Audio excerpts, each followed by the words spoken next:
Vitamin D की कमी हो गई है, कैल्शियम की कमी हो गई है, बी की कमी हो गई है। ये क्यों? क्योंकि हमने सनातन संस्कृति को छोड़ा।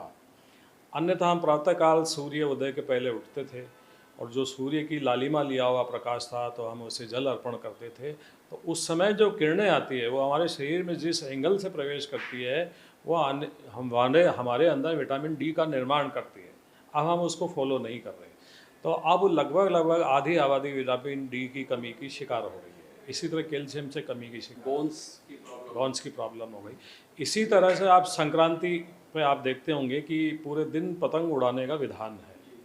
वो इसलिए है, उसे हमने धर्म से इसलिए जोड़ा कि उस दिन यदि आप पूरे समय छत पर रहते हैं, सन के एक्सपोजर में रहते हैं, तो पूरे साल जितना विटामिन डी आपको चाहिए वो बॉडी उस दिन गेन कर रही है। वो बायोकेमिकल प्रोसेस शुरू हो जाती है हमारी बॉडी। ये हमारा सनातन और वर्तमान कॉन्टेक्स्ट है।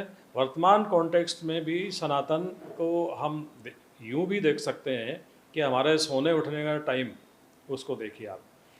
पहले हम सूर्यास्त के आसपास भोजन कर लिया करते थे, लेकिन वर्तमान में हम रात को 9 बजे खा रहा है, 10 बजे खा रहा है। और जो युवा पीढ़ी है, आपको आश्चर्य होगा कि रात को 12 बजे और 2 बजे और स्विगी और जोमेटो पे ऑर्डर करती है। गंदा खाना आता है और उसको खा करके, जो इन्फेक्टेड खाने को खा करके सोती है, तो उनके शरीर में जा करके वो क्या करेगा।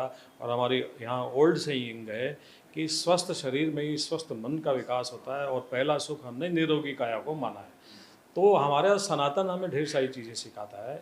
सूर्योदय से पूर्व उठो, ऑक्सीजन की हवा, जो शुद्ध हवा है उसको आप लीजिए, सनलाइट को लीजिए। हमारी औषधियाँ हैं ये, सनलाइट हमारी औषधि है, पानी हमारी औषधि है, हंसना हमारी औषधि है, ये चीज़ें, ऑक्सीजन हमारी औषधि है। ये 5-6 चीज़ें ऐसी हैं जो परमात्मा ने हमें निःशुल्क बख्शी है। लेकिन वर्तमान जो लाइफस्टाइल है वो हमारी